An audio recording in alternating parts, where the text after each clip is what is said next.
So first things first, I want to introduce Dr. Thomas M. Butler and Dr. Bill Britz, who are going to be talking to you tonight about veterinarians and primates in the early U.S. space program. We fortunately have them here. We recruited them to give a history talk this year, and I hope this workshop going forward, we have successive history talks of our membership speaking back to memberships and give us some perspective on primates, primate vets, and what we have done in the past and what we can do forward. So without ado, Dr. Thomas Butler.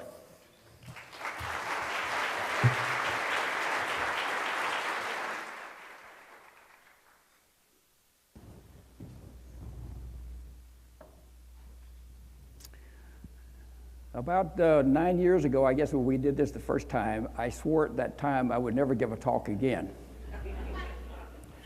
So here I am again. I just want to introduce someone. I'm very pleased to introduce this individual. I've known him for about 50 years, and I could tell some really good stories about him that might cause you to laugh even more. However, my wife knows him, and she told me not to do that. I have been married to her 52 years, so I will not do that. I will try to be as respectful as I possibly can. He is a graduate of Texas A&M Veterinary School. When, you may ask? Let's just say many years ago. Like me, he joined the Air Force upon graduation. A few years later, the Air Force sent him to get a master's in physiology, and he was assigned to the Aeromedical Research Lab located out at Holloman Air Force Base in New Mexico. That's about 85 miles north of El Paso. His primary job was to support the effort to get man in space. Specifically, he was very crucial in preparing the chimpanzees for space flight prior to man's adventures there. And later, Bill Britz is going to talk specifically about that program, so I won't go into it in any more detail. I would like to tell a side note, and that is, in 1967, I graduated from the Air Force residency in lab animal medicine. I was assigned to Holloman Air Force Base, to the lab where they were, and I was tremendously excited, one, to be working with chimpanzees and monkeys out there, but two, to work with this particular gentleman because he had such a reputation, and I wanted to be part of that. A couple of months before I moved permanently, I went out on a TDY, a temporary visit, and I wanted to go meet him. And so I get out there, and they said, well, he's not here. And I said, oh, where is he? They said, he's in the hospital. And so I went down to the hospital and met him there, where he was sick from hepatitis that he got from a chimpanzee. And so at that point, I'm going, and then to top it all off, a couple of months later, when I made my permanent move out there, he had moved somewhere else. So I didn't get to work with him after all, but later we did, and I got to know him a lot better. He retired from the Air Force in 1973 as a colonel and was awarded the Legion of Merit to go along with a whole bunch of other awards he had already received. Surprisingly, this Texas Aggie took a job as the veterinarian for the University of Texas here in Austin, the arch rival of A&M. I never forgave him for that. He was started the veterinary comparative medicine program here, but he was also appointed as a professor in the Department of Pharmacy. During his academic career, he was awarded the Excellence in Teaching Award and recognized by the Texas Veterinary Medical Association with the Distinguished Achievement Award. He was also very active in ALAS and was president in 1995. He's also the recipient of the Charles Griffin Award given by ALAS. And sorry, I forgot to mention, but he also was an early member of this organization. After he retired, he continued to live here in Austin. And he's with us here tonight as an honored guest. And I call him a respected colleague and a friend. And I want to introduce Dr. Jerry Fenig.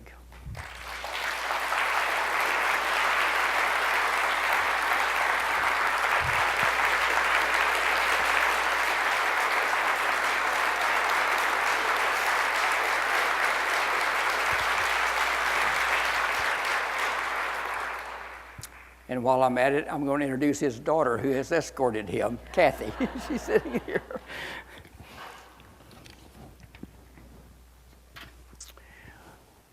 Okay, this is sort of the way we're going to go. We're going to talk about primates in space, and hopefully some of the veterinarians, the monkey docs who worked with them. And the way Bill and I got together 9 years ago or 10 years ago to do this is I took the monkeys and he took the chimps. And that's the way we're going to do it again tonight. So I'll do part 1, and then he'll do part 2. Okay, I know it's not a monkey, okay? But part 1 is monkeys. That's the title up there. Now what I want y'all to do is think about current practices that you do now and see if you can find any of those missing.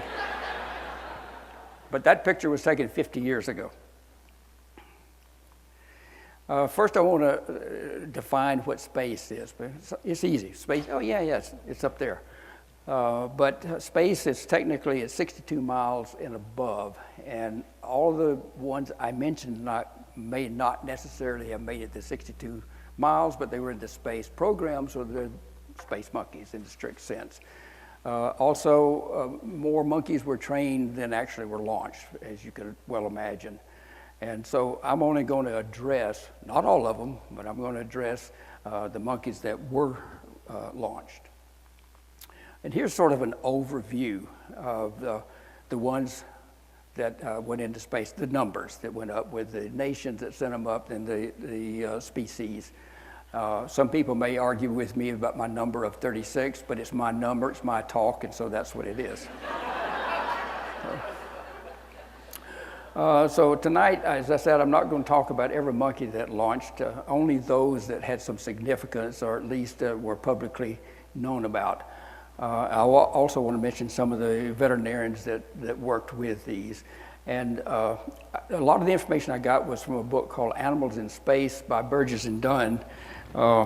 If you'd like to read it, it's really a good book. It covers not just primates, but it's very well done. The foreword of that book is written by Dr. Joe Beletsky. I think many of you may know him, and he was working in NASA at the time, and so he wrote the foreword. And he says he endorses it if you want to buy a copy. To start off with, at the end of World War II, of course, we captured, acquired, whatever you want to call it, some V-2 rockets from the Germans, and that's the same rocket that they bombed out London and several other places. But it got brought into to this program.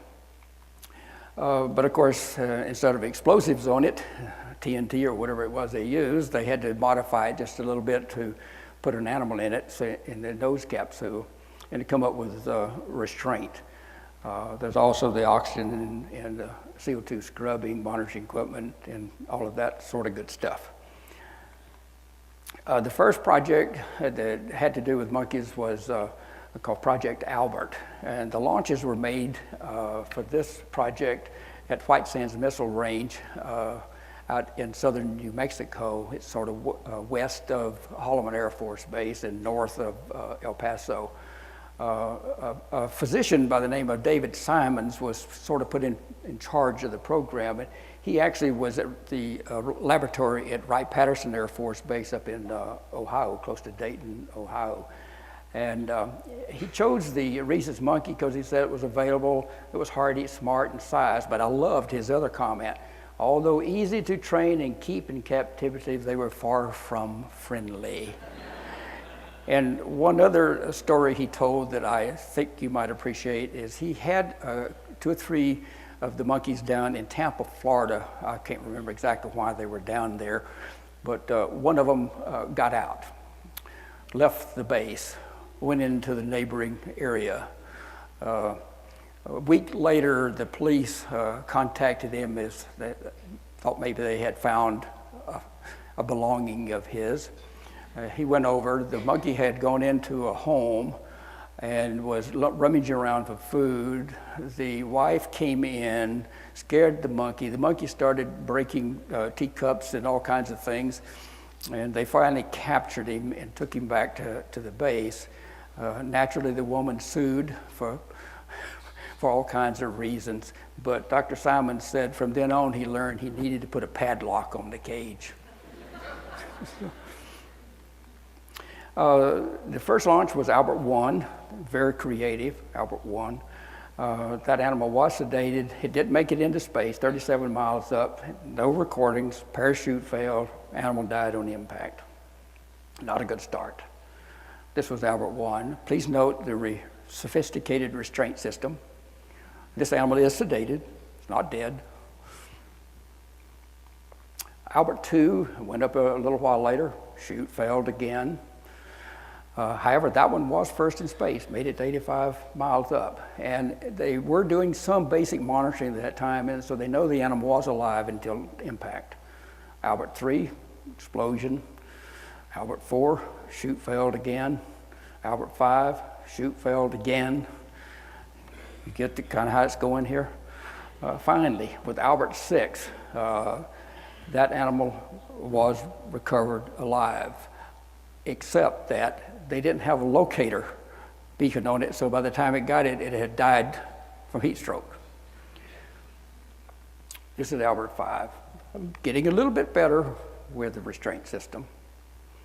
And before I forget it, we have up here one of the restraint systems that Dr. Fenig brought with him. So if you want to see it afterwards, it's up here.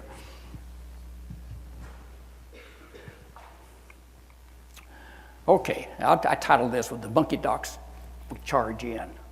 There was a guy by the name of Wallace Went, who was a practitioner in Ohio, and he was drafted. Keep in mind, this is the time of the Korean War, so the draft was well in place.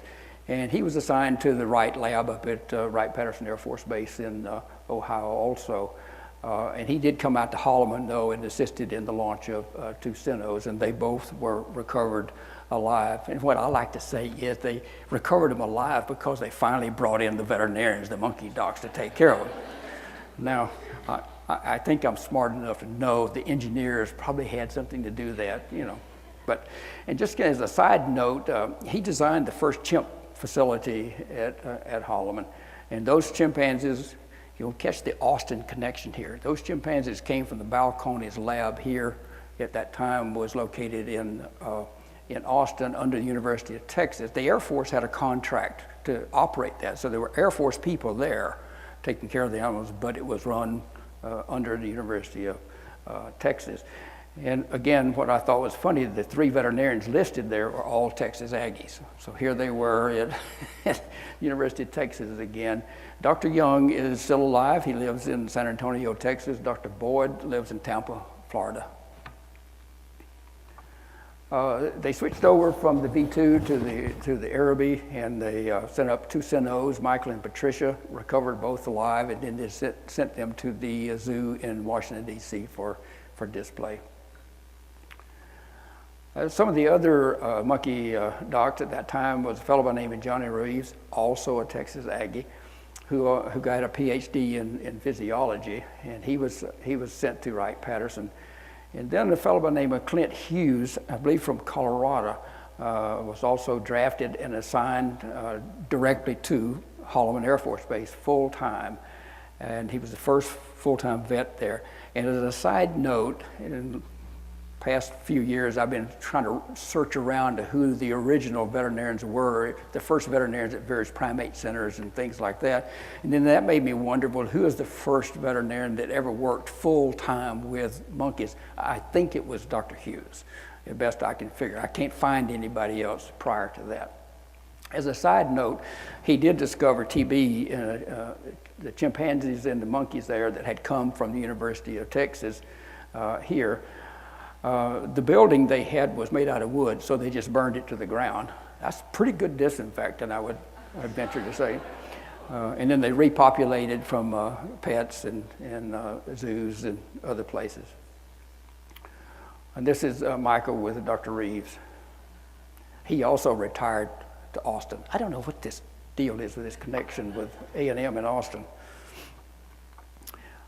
This is the first kind of publicity that went with Abel and Baker. It was a joint project between the Army and the Navy. And I find it interesting. Look at the cost of the Life magazine, 19 cents, but there they were. Abel was the rhesus, and I was told that President Eisenhower selected the animal, and I thought, oh, that can't possibly be true. But as it turned out, the first one that was selected was an Indian origin rhesus monkey. And Ike said when it was presented to him, the project, he said, no, I don't know what the Indian government's going to think about us sending one of their animals born in India up into space. So he said no. So they rummaged around very quickly, and they wound up getting an animal that had been born at a pet zoo somewhere in the Midwest. I'm not sure exactly where, but it had made its way to Harlow Labs at the University of Wisconsin in Madison, and that's the animal that went. Unfortunately, it was instrumented, and when it came back a week or two later, they were taking the instruments out, and the animal died during surgery. Not good for the monkey vets, but anyway. Miss Baker made a lot of history. Was born in Peru, did not come from Chris Abe's colony. Did not. He was around, but he didn't provide that one. It was trained, this was the Navy part of it, at the Naval Aviation Medicine School down in Pensacola, Florida, and it returned there after the flight and was put on a display. Miss Baker made some history. She was given a distinguished service by the ASPCA in the Southern Veterinarian magazine. And I tried to find, I don't think that magazine the professional journal is still in existence, but anyway, she got on the cover. This is an interesting story that'll tie in with the second speaker from the night, if I can tell it right. In 1971, Miss Baker was moved from the Navy up to Huntsville Army, which is the Redstone Arsenal, I believe it was. And you can see I put down there my colleague here instigated that move because he was an Air Force veterinarian at the time, but assigned to the Navy down there. And I think if I tell the story right, but if I don't tell it right, shut up and don't add to it. That animals on display, maybe outdoors, and people got to shooting BBs at the animals or whatever, and so he got it moved up to up there. I think it was because he didn't want that animal to die on his watch. But she lived to 27 years of age. After the launches at Holloman, there were a couple of launches made at Wallops Island, and I'm told that rocket is called the Little Joe. It means nothing to me, but Little Joe. And that was December of '59 was a rhesus monkey named Sam. Right after that, Miss Sam, very, very creative naming here, went up. So we're getting a little better with the restraint. Now, why were they called Sam? They were called Sam because they came from the School of Aerospace Medicine. So Sam, Miss Sam, not bad. It's typical Army and Air Force. At that time, the School of Aerospace Medicine was located at Randolph Air Force Base, and the monkeys again came from the Balcones lab. Both were recovered alive. After their flight, they came back to Balcones for a short period of time, and then ultimately were moved to Brooks Air Force Base, which is where the School of Aerospace Medicine had moved. And those of you who don't know much about the School of Aerospace Medicine, the day before JFK was killed, he had dedicated the School of Aerospace Medicine at Brooks Air Force Base in San Antonio, Texas. And Sam was there when I was in my residency. And as I was telling someone a little while ago, for this monkey that had been so famous going into space and all that sort of stuff, when I saw him, he was obese as all get out because everybody fed him too many treats and stuff. He was just blubber. But he was moved down to the zoo in San Antonio and lived there until he was 25. Could not find any information on the disposition of Miss Sam. Some of the other monkey docs that were involved is Bob Young, I mentioned earlier, Ben Fremming, and Doug Harris, Dick Benson. Let's see. No, let me go back to that one. I wanted to make a side comment there. At one time I started looking for some early articles written by veterinarians about veterinary care of monkeys and that sort of stuff. And I got back as far as 51, and so these guys were the ones who wrote those articles. So the very first articles were Air Force veterinarians who worked here in the early 50s. If you can find some earlier than that, let me know. Now, sort of the waning days of the space monkeys was the Bion flights, and that was multiple countries, but Russia and the US were primary ones. France was involved, and I can't remember who else, but there were 6 flights, 2 monkeys each, and the last one was in 1996. Bion 11 had 2 particular veterinarians for the U.S. there, John Fenton and Joe Beletsky. And as I said, Joe Beletsky, he's a past president of APV. John Fenton was at the Oregon Primate Center for a while. He was in the Air Force for a while. So very tied into this organization. And as I said, they had some French and Russian veterinarians with them too. But Peter had taken a stand of objecting to Congress for the use of these monkeys in the flights. Unfortunately, on Bion 11, 1 monkey died right after that, and that seemed to give the movement some stimulus. And so in 97, there was a big investigation, and in 97, NASA said, no more monks, that's it. France did send up 2 pigtails, both recovered alive. Argentina sent 2 Kai monkeys. And I've worked with monkeys for a while, but I did not know what a Kai monkey was. So what do? You call somebody who's an expert in South American monkeys, Chris Abe, and I said, he goes, duh. But he was smart. He knew who to call. He called somebody from Argentina. So apparently it is a type of a Cebus monkey, correct? Okay. Good going, Chris. That's the end of my part of the presentation. And now, part 2, Bill Britz, you're up.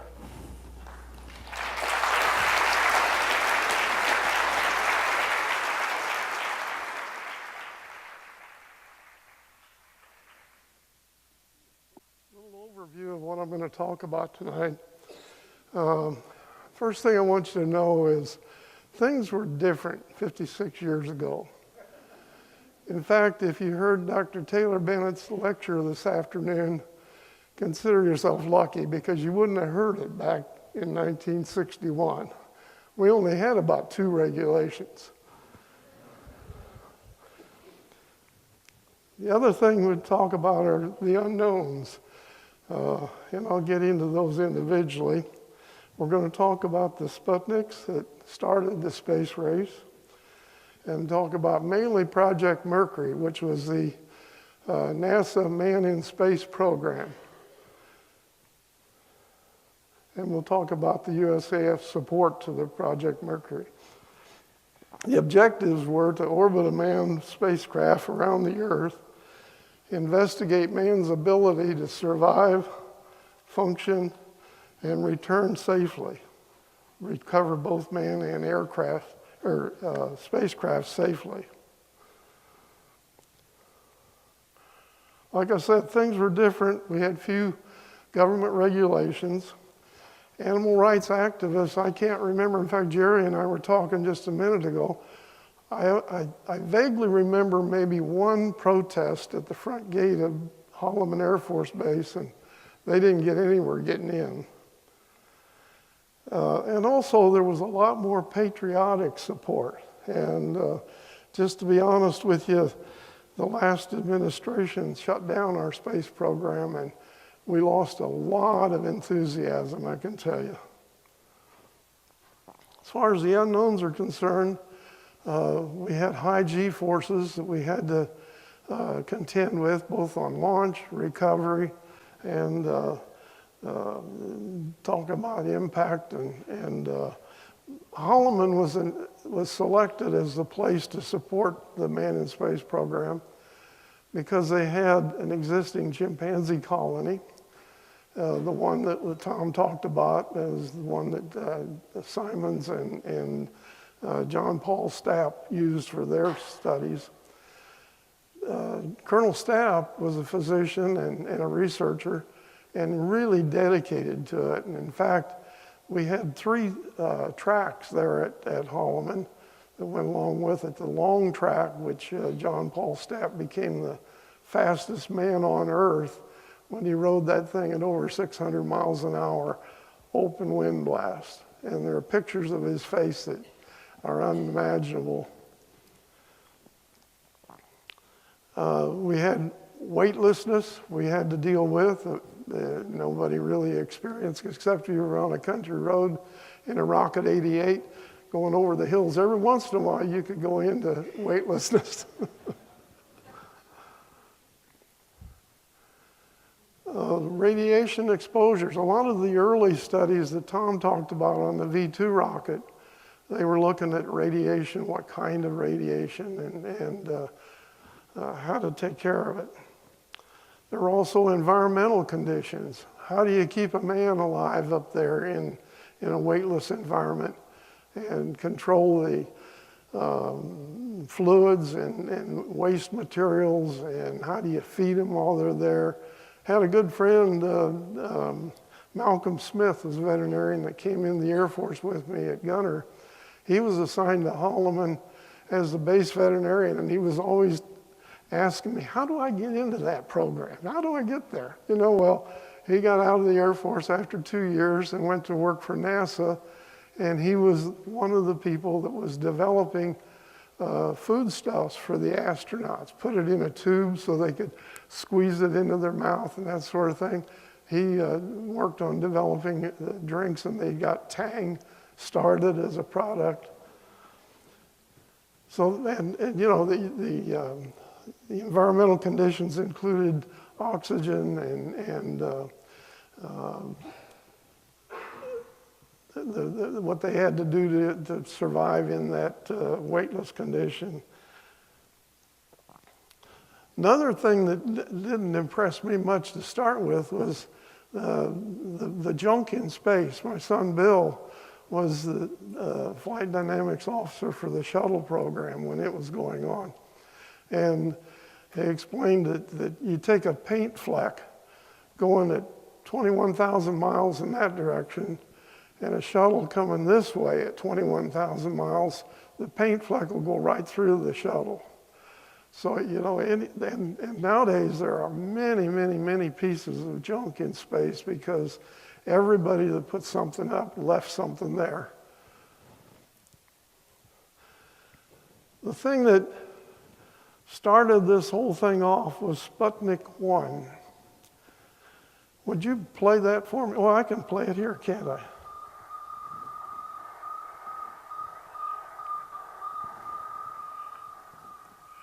I don't know how many of you are around and able to understand what you were listening to in 1957, October the 4th, but that was the first orbiting satellite over the Earth. It was put up by Russia.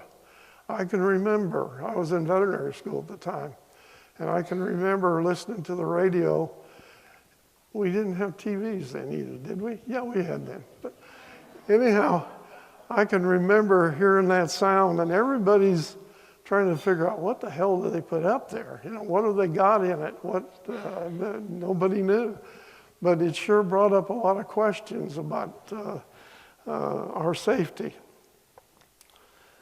The second one was Sputnik 2. It happened about a month later. And that satellite was much bigger, and it had a compartment for a dog named Laika. And Laika was a mutt that they picked up off the street and put her into this situation. She was supposed to orbit for 10 days, I'm sorry. The problem was when the capsule that she was in separated from the rocket body, it left the air conditioning system with the rocket. So all of a sudden, she was in a very heat situation, and she lasted about 4 hours. Nobody knew at the time how long she did, but later they came out and explained that she did die in about 4 hours. And in those days, Russia was not interested in recovering the animals that they were putting into space. So, but anyhow, that started the space race, and NASA was created in October 1st, 1958. This starts the part about our Air Force support. I got to tell the story about I graduated in '59, and from the University of Illinois. At that time, they were drafting graduate veterinarians into the enlisted corps to be food inspectors, food service sanitation people, and that sort of thing. They had a program that a graduate veterinarian could sign up for a direct commission as a first lieutenant. That's one level up from a second. And so I thought, man, I'm going to do that. And then on the application, it said, what are you interested in? And I said, well, I'd like to have a research position if that's available. So I was assigned to the aeromedical lab at Holloman Air Force Base. A couple years, well, maybe 6 or 8 months later, Jerry Fenig said to me, he said, you know, we were told you were coming, a brand new veterinary graduate into this position, and we thought, what the hell kind of a prima donna are we getting? Actually, Jerry was one of the best bosses I've ever had. You know, we worked like this together, and what he didn't want to do, he gave it to me. He assigned me to the quarantine area for the chimpanzees at the time. I already told you this, it was selected because of the colony there, but then we had to bring in more animals. I want to talk a little about these issues: initial receipt and conditioning of the animals, physical examinations, restraint conditioning, physical or psychomotor training, flight couch training, and the Gforces. One of the things I wanted to tell you that, you know, as far as the unknowns were concerned, the chimpanzees were unknowns too. I remember the first time I had a technician bring in a young chimp and put it up on the table for me to do a physical on it. So I put a rectal thermometer in the rectum and turned around, and next thing I know, the chimp took it out and was handing it back to me. As I said, they were in the process of building up the chimpanzee colony for Project Mercury. You know, we had some requirements that these animals would be somewhere around 3.5 to 4 years old, around 35 to 40 pounds, and well trained. So we had to purchase them in order to get them ready for flights in '61. The first animal flights to go on the Mercury Redstone. They had already purchased about 20 animals from Miami Rare Bird Farm in Florida. They bought them from trappers in Africa and had them there available. And then in 1960, Dr. Jim Cook, the head of our unit there in the veterinary clinic, went to Africa in 131, our aircraft from the base there, and purchased another 15 chimps and brought them in. And so those were really the first ones I got to take care of. It was quite a feat. These animals were in terrible shape when we got them. And I'll be honest with you, I consider ourselves to have really rescued a bunch of young chimps. I talked to Jim Cook about a month and a half ago. He's in his 90s, and he's a little bit short memory, but I was asking him a bunch of questions about when he went over there, because I I had just gotten to Holland in there in late '59. And we talked for a while, and I had to kind of nudge answers out of him. And finally I said, well, Jim, what was the most interesting thing you saw when you got there in the French Cameroons in West Africa? Like this, he said, the native women were all nursing baby chimps. It's the only way they had to feed them. And, you know, like I said, things were different in those days. The natives would shoot the mothers and harvest the young babies, and then these gatherers would come around and collect them for sale to the United States or wherever they need to sell them. And you'll read some stories about how they darted them. I don't know, they didn't dart them. They went ahead and shot them and used them for bushmeat and part of their sustenance. In fact, we had some that had wire marks on them where they had them wired to a post in their hut to keep them contained. And we had one that had buckshot in him, Bobby Joe. So, but the quarantine time, this little animal on the table that you see here was Dorothy. She was loaded with parasites and had diarrhea, and we were doing everything we could to save her. She died 2 weeks after that picture was taken. We had a couple more that were in pretty bad shape too. And I had a master sergeant that was my assistant, veterinary technician, Roy Gatewood. And one day we were working on one of these little chimps, and I said, I don't know how we're going to stop this diarrhea. He said, I got to tell you something, Doc. He said, I was in the Bataan Death March in World War II, 1942, when the Japanese conquered the last part of the Philippines on the island of Luzon. That was on the peninsula of Bataan. If you don't know that story, I'd suggest you just Google Bataan Death March and read some of the things. They captured 75,000 American and Filipino soldiers on that episode. And then they had no facilities, therefore, so they force marched them first 65 miles up to San Fernando in the Philippines. And there they put them on boxcars.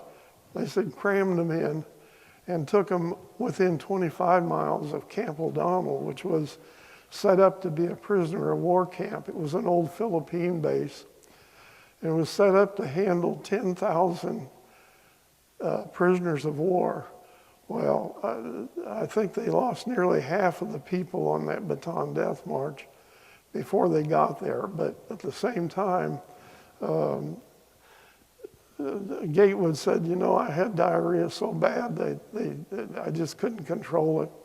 And there was an Army physician that was trying to take care of these soldiers that were coming in. And he was a prisoner of war himself. And he was working on Gatewood, and he said, all of a sudden he ordered some barium sulfate. And he said, that doctor gave me a high enema with barium sulfate, and it plugged me up, and I survived. And he said, why don't we try that on the chimps? I said, get the stuff, we'll do that. And sure enough, we had two babies, the 1-year-olds, that we stopped their diarrhea with barium sulfate. The other thing about these animals that were new in that group was we had an outbreak of infectious hepatitis among the handlers. We had 14 people that contracted infectious hepatitis. Jerry was one. Dr. Cook, that went to Africa, was one. I was not one of the 14. I never came down with infectious hepatitis, but Dr. Cook would stand at the front door of the veterinary office, and he'd pull down your eyelid to see if you were yellow, you know. So anyhow, but they sent out the head of the epidemiology department at Lackland Air Force Base, Dr. Bill Hillis, sent him out to do an investigation, and he got all the data and put it all together. He eventually published it. But when he was interviewing me, he said, why do you think you didn't get hepatitis? I said, because I washed my hands. And I pretty much did that.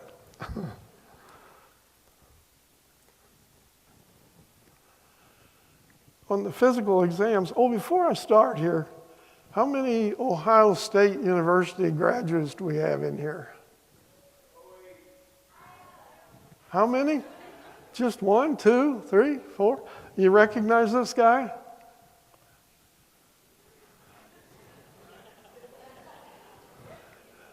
That's Dr. Vernon Carter. He was one of the veterinarians with us there at Holloman. He came in from South Africa and got out of the Air Force after that tour and became an associate dean at Ohio State University Veterinary School. But we did complete physicals on every animal every 3 months. And the amount of data that we collected is unreal. These were complete physicals with lab work and all that. In fact, even our animals, we typed them blood types so they could use transfusions for them. In fact, I got a call from Brooks Air Force Base one day, and they wanted to know if we had a blood type that they could give to one of their chimps there, and we did. And so Dr. Fenig said, "You take it down there." And so I called base ops, and they said they'd get together a twin Cessna to take me down. About an hour later, the flight ops officer called me, and he was a good friend. I'd given him a bag of Indian head nickels that was in my dad's stuff one time, and he collected them. Anyhow, he said, you're ejection seat qualified, aren't you? And I said, yes, sir. He said, fine. He said, I've got an F-100F sitting out here that I need, so the pilot needs some time, and he'll take you down to Brooks Air Force Base and bring you back this afternoon before dinner. And the interesting part of that is I just soloed a Cessna 150 in the flying club, and the pilot thought that was wonderful. So he let me take the stick, and then I could hear him just laughing about how I was all over the sky. Anyhow, we kept tremendous records on these animals, and I'm sure it's archived someplace, but there's a lot of data there. We even did body weights and measurements during the physicals. These animals are going to be subjected to long terms of restraint. So we had restraint conditioning program. This room was set up, we called it the boardroom. This little guy over there on the right, he said, hey, you got any cigars? But we'd put them in these seats and let them sit there for a few hours, and then a technician would come in with a milkshake and treat them, and they got along fine. And then psychomotor training. This was the key to the whole thing about having these chimpanzees as the test subjects. They were easily trained, and they could perform well, and they could remember these things. This box on the front of there has levers, it has lights above it, and some of the lights they had to hit the lever and turn it off. And some of them they had to hit the lever and not allow the light to come on over a period of time, and that sort of thing. They called that the shape discrimination sets. And these animals were smart. We had an adult chimpanzee could run this program of different shapes. There were 72 different sets, and it could be a circle, a square, and a circle. They had to hit the lever between under the square. There were 72 different triangle, square, and circle sets, and she would play that thing, and she'd be looking around, and she had the whole sequence memorized. It was amazing. The other thing, they're smart. The they could pick locks, or somehow or another. One night, my wife and I were finishing dinner and got a call from the security police. I was on call like I always was with Dr. Fenig, you know. But the security police said, "Doc, something's going on in one of your chimp buildings." He said, "The lights are going on and off." So Marina and I didn't have any kids at the time. We gathered up and went out there, and sure enough, the lights were on the building they shouldn't have been on. And I got in and opened the door, and there were 2 chimps out. Ham was one of them. I don't remember the other one, but they had been pair housed together. And we had put combination locks on these cages so we didn't have to carry a lot of keys around. And we used those sesame locks that had tumblers on the bottom. And one of our geniuses says, "You know what? If you roll those all to 0 and set those to open, we don't even have to look at them. We can roll them with our thumb." Well, either the animals did that or somebody left a lock open, but I want to think they rolled those things around and opened that cage. And that room was a mess. There were Ham, in fact, when I opened the door, Ham went by me. He had a big stainless steel bowl on his head. And he was running full out, and he'd hit the other wall and clang, you know, and that bowl would clang across the room. And the desk had a little radio on it that they turned on for the chimps occasionally. And that thing was in a million pieces. It looked like they used it as a swinging hammer, you know, and just busted the case all out. And then these boxes of Kim wipes that, I think they still have Kim wipes, don't they? Anyhow, it's like Kleenex, you know, you pull one up and the next one's up. And they'd emptied the box. They were all over the place. But anyhow, an interesting story. About a year and a half later, our daughter was a year and a half old. And I got home for lunch and my wife said, go in the den and see what your daughter's doing. And there was Laura sitting on the sofa with a box of Kleenex going, floop, and then just giggling, you know, and she'd pull another one out and giggle. You know, this behavior was pretty damn close.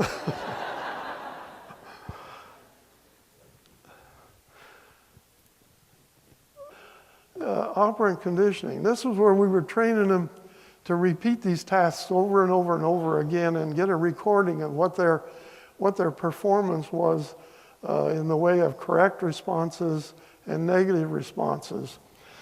They got banana pellets, and I have to thank Dr. Karen for sending me some BioServe banana pellets to give to grade schools when I taught there. But they got the banana pellets as rewards, and there was a plate in the bottom of their tennis shoe that they'd get a mild shock from if they made a mistake. And that screen on the bottom shows the square, circle, square. That's one of the random sets. But and then even as far as the flight couches were concerned, each animal had their own flight couch that was set up for their weight and balance. And the suit that they had, you see in the picture there, was a nylon suit that zipped up one side.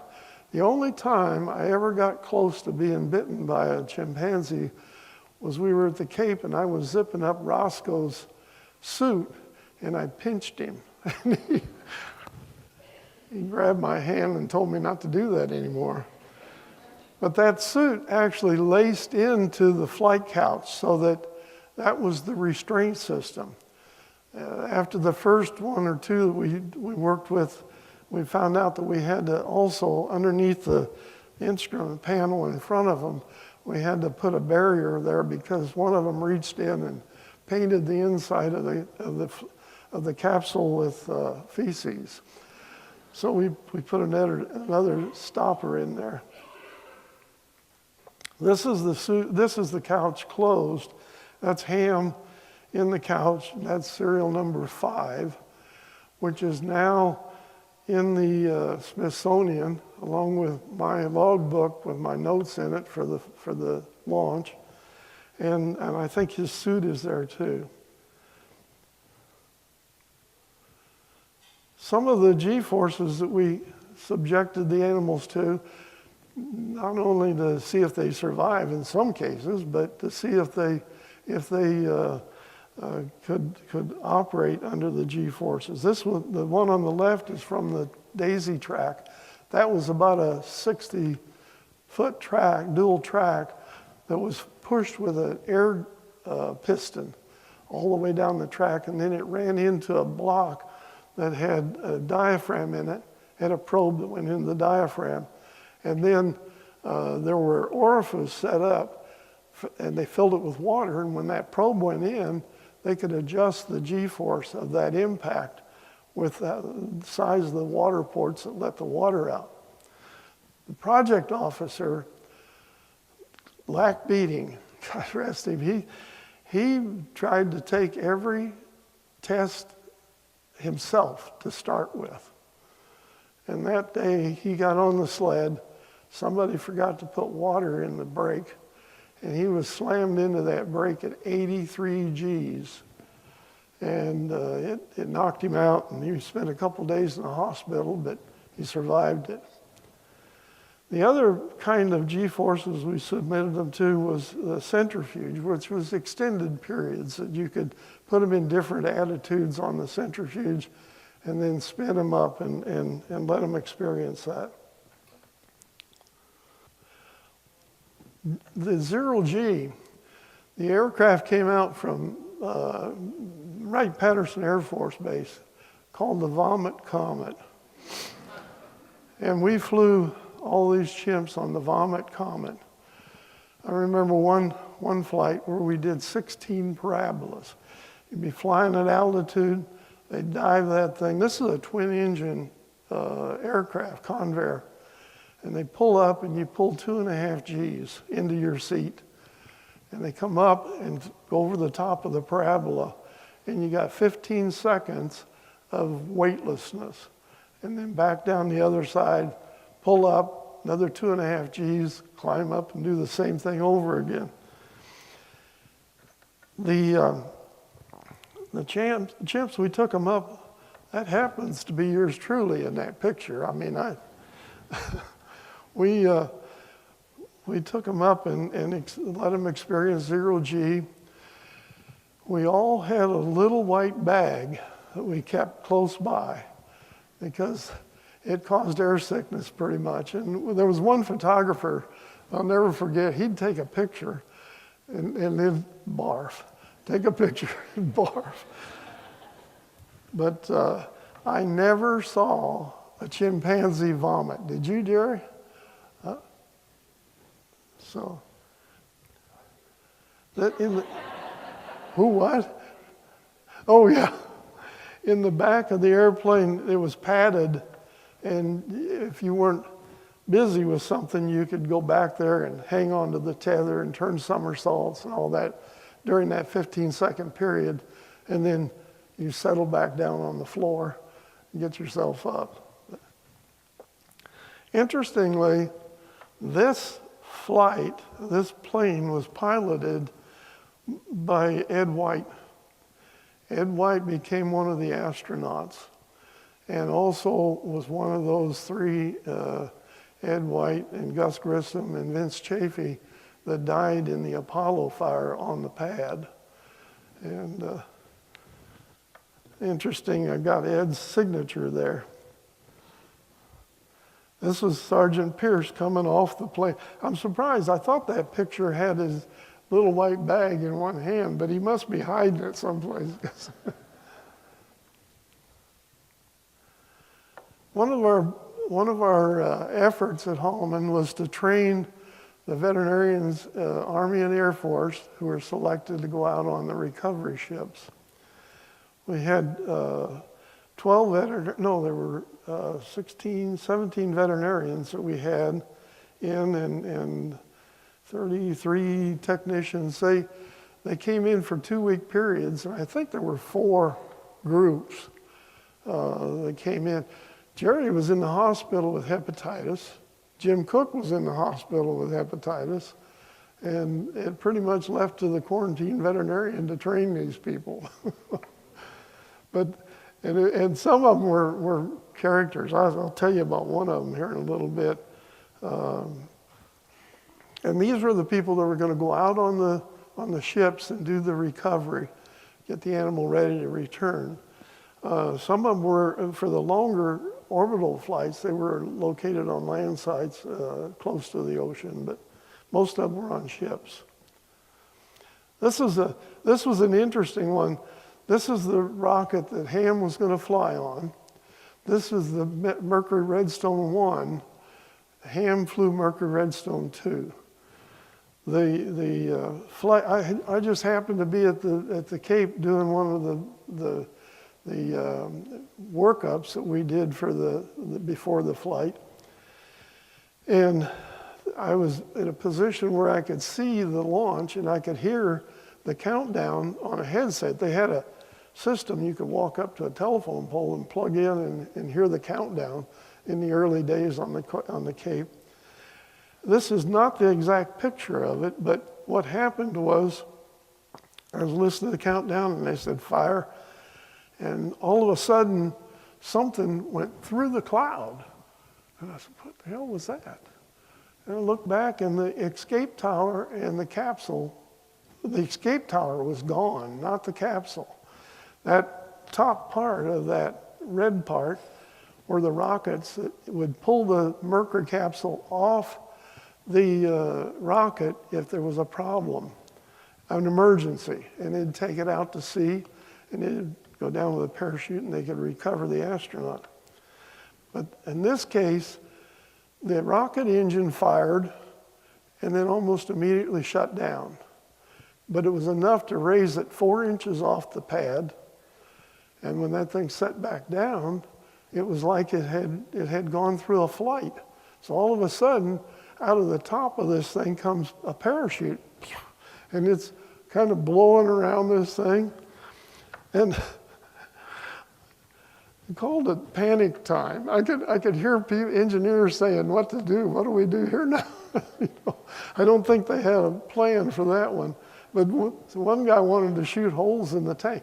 This thing was fueled with alcohol and liquid oxygen. Same as the V2. In fact, that rocket was built after the V2 rocket from the Germans.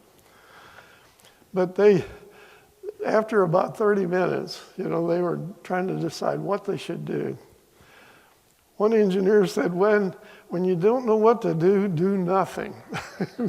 He explained that he'd checked the weather and through the night was supposed to be calm, no wind blowing, and it would allow some of that liquid oxygen to boil off, and then the next morning they could go in and take off the alcohol. And they recovered the rocket, sent it back to Redstone and refurbished it, and just found a minor problem in the electronics for the engine.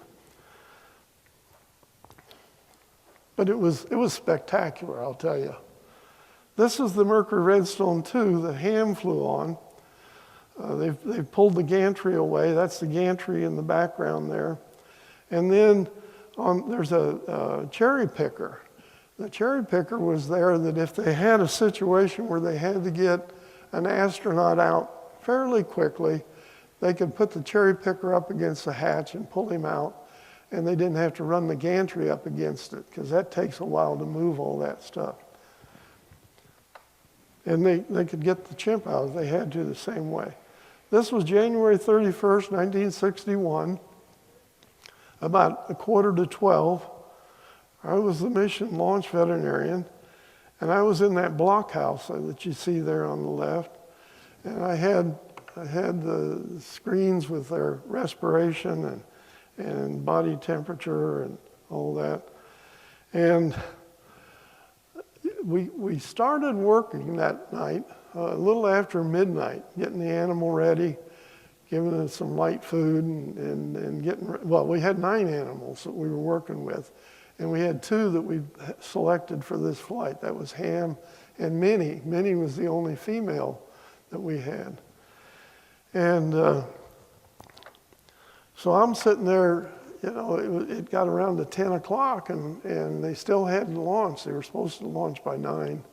And then I got on a little bit later and I heard my name on the headset, and I answered it, and it was Dr. White, the NASA chief flight surgeon. Dr. Britz, has that animal had anything? And I said, what do you mean? He said, did you give it any tranquilizers? I said, no, sir, it's not in the protocol. Well, what's going on? His respiration's down. He's looking at the same data I am. And I said, well, sir, we've been up since midnight, and I think he's taken a nap. And I followed that up with just about like I was ready to do before you called me. Anyhow, this flight, Ham's flight, fired longer than it should have. The rocket engine fired too long and carried him 418 miles downrange, 157 miles high. That was 42 miles higher and 125 miles further downrange down the Atlantic Ocean than he should have gone. And because of that, we had a hell of a time finding him. And the closest ship was a destroyer that was 2 hours away. And so all during that time, we're sitting there biting our nails. You know, how's this thing going to go down? And this is a picture of the destroyer Ellison, which was closest. They got on scene, and they had launched a rubber dinghy with frogmen in it to get over there to it and hook onto it so they could lift it aboard. Well, about that time, 3 helicopters showed up from the LSD Donner, which was a little further north, but they had helicopters. And that first helicopter swooped in and blew those frogmen away, and then dropped theirs on a cable and hooked onto the thing and took it up and flew off with it. It was fortunate they did, because this capsule had a hole punched in the bulkhead that was leaking. It was taking on water, and there was also a ventilation valve that was left open. I don't know how that happened, but he was taking on water. But Ham was in his couch, sealed, and it didn't bother him at all. It would have if the capsule had sunk, but they were able to get him out of there. But there was a veterinarian on the front of that destroyer. If I could blow it up, it'd be, you could see him right up there on the bow. His name was, Broussard. I couldn't forget him. He was a character. He was one of these guys that when we were going through the training program, he was always in there with his elbows, figuring out what we were doing, you know. In fact, one time I damn near ran over him coming out of a run where we had some chimps, and I told him not to stand behind me, but he was right on my tail. But anyhow, about a month after the flight, I happened to be in San Francisco, and he was stationed there at Letterman. So I called him, and he said, we're taking you to dinner tonight at our house. I said, okay. And he showed me all the Kodachromes that he had taken watching these people recover Ham's capsule. And he said, damn it, Brits. He said, if I had a rifle, I'd have shot him out of the sky. He said, they stole my glory. The second picture there is the capsule being set down on the flight deck of the LSD Donner. And that veterinarian was Dick Benson. That was mentioned in Tom's. He was one of the people from Balcones here. So Dick was able to be the one that got all the photography and notoriety from recovering Ham. Interestingly, one of the reporters wrote up that Ham had a bruised nose from the flight. That was his only wound. Well, he didn't know chimps, and he didn't know that chimp, and that was just pigmentation that was there in the start. After the next morning, they flew Ham over to Grand Bahama Island, where there was a Mercury astronaut recovery clinic and facility. And we had Dr. Bob Edwards stationed there. Bob was a human pathologist that was stationed with us in the veterinary department. He did necropsies for the whole base and that sort of thing. But I always laughed. I said, what the hell did they expect? They sent a doctor of the dead out there to take care of the animal recovered. But I was flown down there that morning and picked him up and brought him back to Patrick. And the enthusiasm, and like I said, the patriotism was just unreal. When we landed and tried to taxi into off the apron, there were so many people in there, they had to get the security police out and push them back so that we could get near enough to the parking spot. There was all kinds of publicity for Ham. I mean, Life magazine had him on the cover, and an article about him. And we got all kinds of toys and stuffed animals and that sort of thing that happens, And it was really something. One of the things Dr. Fenig and I did was we took these Life magazines and put Ham's hand on an ink pad and then stamped it on the front of the cover. So there were going to be some souvenirs here with, unfortunately, we stamped too many of them. They're probably worth $1 these days. That's Dr. Fenig and Airman Joe Pace and me on the side there. The last flight was the chimpanzee Enos on a Mercury Atlas number 5. This was the flight to precede John Glenn. Fenig was the launch veterinarian for this one and expected a lot of publicity because this was the first orbiting animal for us. And he took 2 orbits, and then they fired the retro rockets and brought him down because they were having a problem with the stabilization of the capsule. And they were afraid if they went on for another flight, another orbit, they might not have an opportunity to bring him down in a desirable location. Another story about getting ready for this flight. We went back down after Ham's flight, and then after Alan Shepard flew. And I don't know how many different trips we made down there, but getting ready for this thing. But the transfer van was an Airstream trailer that was set up to take the astronauts out to the launch pad and put them aboard the spacecraft. Well, on the wall was this chart of Alan Shepard's flight, up and down like this. One of our guys said, well, hell, Ham flew higher and further than that, so he penciled in higher and further, Let me tell you, that did not go over well. Those astronauts, they were good guys and they're true heroes, but let me tell you, they did not like it one bit that somebody with the right stuff had to follow a chimpanzee into orbit. But the flights were so successful, even though they had a problem with the capsule, even though we had a situation where Ham nearly sank in the ocean, they were so successful on the psychomotor tests and all that the rest of the animal flights were canceled. We had planned 9 flights on each missile, the Redstone and the Atlas. And that whole program just went away. They had all the data, all the information they needed. Think how much money that saved them with 2 chimpanzees. And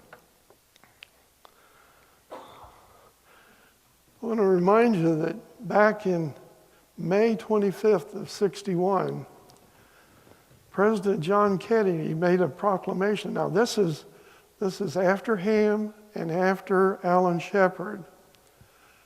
And he said, we will land a man on the moon and return him safely before the end of this decade. Man, to stick your foot out that far, you wonder. But we were in a race with the Soviets. And sure enough, July 20th, 1969, Neil Armstrong and Buzz Aldrin, can't remember the name of the command pilot. Pardon?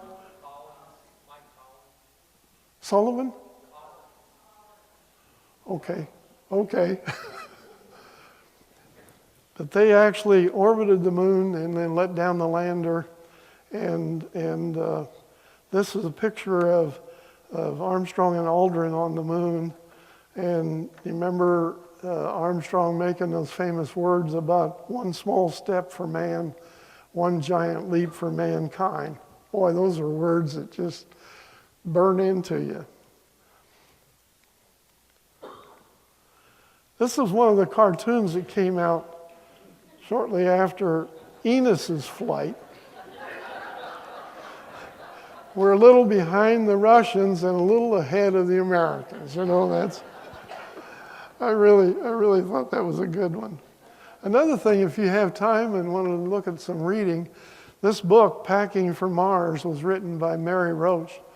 Mary came, I don't know where Jerry and I were both interviewed by her, and she wrote a chapter in this book about the chimpanzee flights. Great gal and great story she wrote. And you know, there was so many bad things written about some of this stuff that was kind of refreshing. So if you get a chance to read that book. Yeah. I won't mention who the subject is here, but these animals are really well trained. The other thing I want to point out, though, is in addition to that, there were no cages available. You know, commercially, we had to build our own in the aircraft maintenance shops.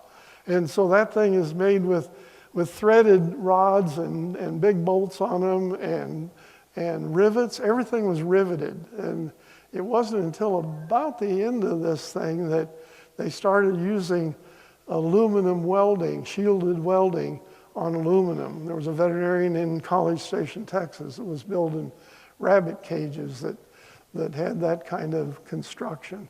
And when I went over there to be in my residency, the Air Force residency, I took a whole stack of pictures to him. I said, Dr. Patterson, there's a market here for monkey cages, primate cages, chimps and what all. So he started building primate cages. I said I wouldn't do that, didn't I, Jerry? This is better than the one that we've got with Dr. Fenig leading Enos along the sidewalk, and Enos decided to take a bite out of his rear end. He said it was fortunate he had a wallet in his pocket. So that's the end. This is Ham, January 19th, 1983. He passed away at the North Carolina Zoological Park in Asheboro, North Carolina. He'd spent 17 years. When we finished the year-long study after the flight, he was donated to the National Zoo in Washington, D.C. And they had a special exhibit built for him. You talked about John Kennedy's assassination. Our residency group, 4 of us, Gene New, Doc Dixon, and Don Van Riper and myself, we were in Washington, D.C. that weekend for part of our training in pathology. And went up to Ham's cage, and he was up on a perch, and he had a straw he was chewing on or something.